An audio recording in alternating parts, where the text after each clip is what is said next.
Welcome back to Drama. Today we're going to be talking about a couple of techniques that you can practice when you're acting primarily with your voice as opposed to acting primarily with your body like we usually do in drama rehearsal.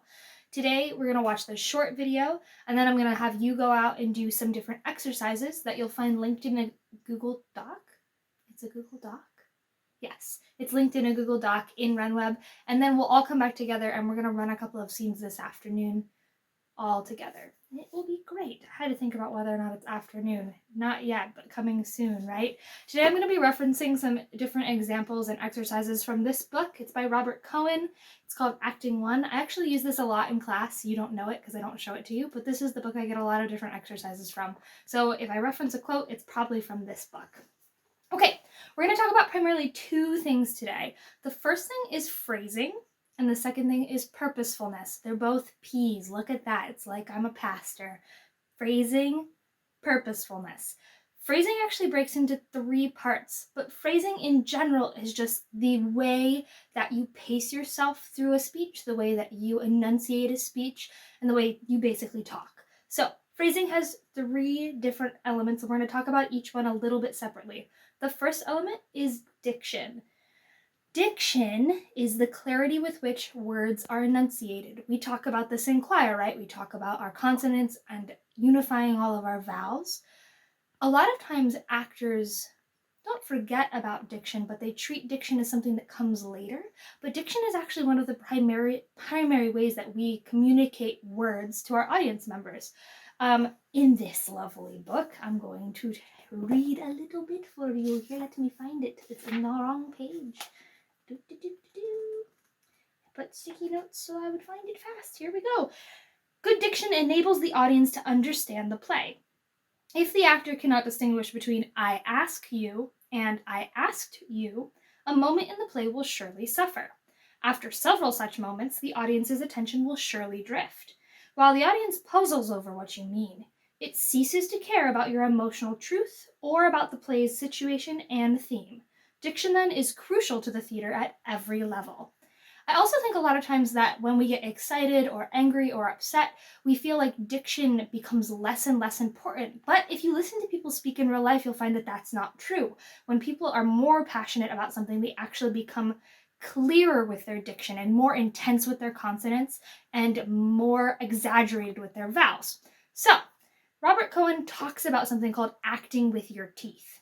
That sounds really weird, and it actually is pretty weird, but it's something I want to get you to give a try in these exercises. There's not a specific exercise for diction, but I want you to just try to emphasize your diction throughout by really becoming aware of your entire mouth as it moves. Imagine that we can see your teeth when you're acting. See if you can find ways to make it very obvious the way that you're moving your mouth to the person who you're talking to or to your imaginary partner as you do your exercises. So that's number one, diction. Number two is emphasis. Emphasis is just making one word or syllable more important than all of the others. This is something we do really naturally in speech unless you're super monotoned, right? Emphasizing words usually happens in one or two ways. The first way is just raising the pitch. I did it just now, actually. I raised my pitch as I went through my sentence. That's something we do pretty naturally in English-speaking countries. But another way to emphasize words or phrases or syllables is by elongating the vowel. I did it in the word elongate just now, elongating. I rode the O sound a little bit extra long so that you knew that was the most important syllable in the sentence. Emphasis is pretty important because it draws the listener's ear to what you're trying to say, what your primary objective is in your sentence. So, I'm going to read from Macbeth. This is a line that Macbeth says to his wife right after he murders Duncan. In Shakespeare, all that's written is, I have done the deed. Listen to it 5 different ways. You could say, I have done the deed. I have done the deed. I have done the deed. I have done the deed. Or I have done the deed. Each of those has slightly different meanings, right? If you listen to them, they each imply something different. I have done the deed implies that it's me who did it. I have done the deed implies that it's over, it's finished. I have done The deed implies that it's the most important deed I will ever do, or the most important thing right now, right? So each of those different ways of emphasizing that sense colors the character slightly differently. And they're all choices that you have to make as the actor. I'm your director, but I cannot micromanage every single one of your emphases. Emphases? Emphases. I can't micromanage every one of them for you. You have to do it yourself. This is where your understanding of your character comes into play. What is he or she trying to get across to their listener at that moment? What do they need the other characters on stage to understand? These are crucial questions to ask yourself before you decide what to emphasize in your lines. There is a particular exercise listed on the page of exercises that really works with this, changing emphasis. All right, we've gotten through 2, diction and emphasis. The final piece to phrasing is inflection. Emphasis does this a little bit, but inflection is slightly different. Inflection is just the rise or fall in your pitch.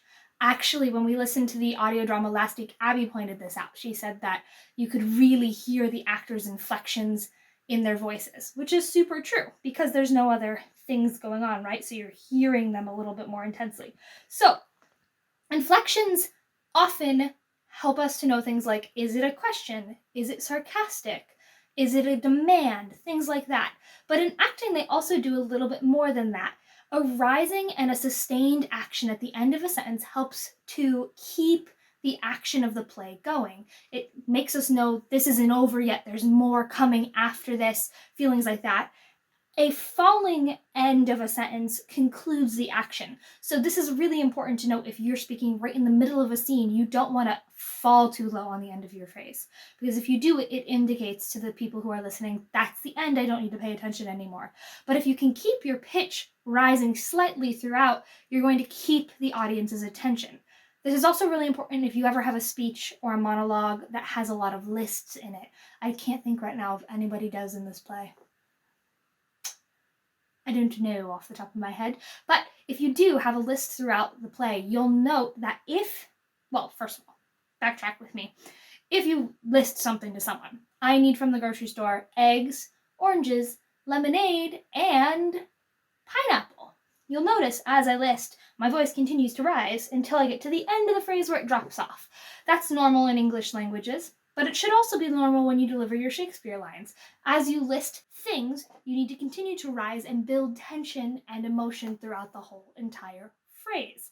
Which brings us beautifully back around. Phrasing is made up of 3 things, right? Diction, inflection, and emphasis. There are exercises for emphasis and there's an exercise for inflection, I believe. You're going to have to look and see in the exercise section what you can find. I had a quote that I was going to read to you. What does it say? Oh, yes.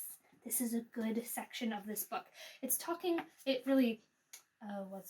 Butterfly joins us well into the next thing we need to talk about.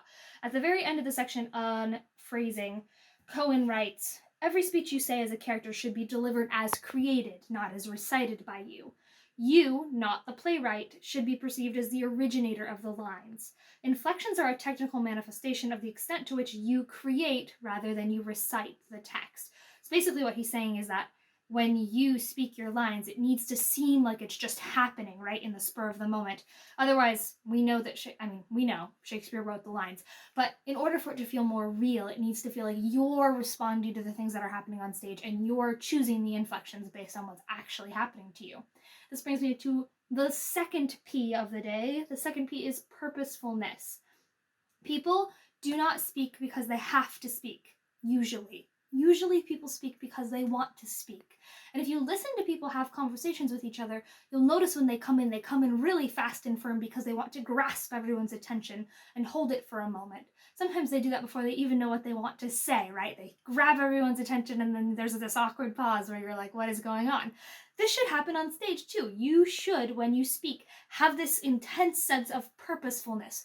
Why your character needs to speak at this moment, why they want to express themselves. And that is what takes words and makes them compelling, gives them life and emotion.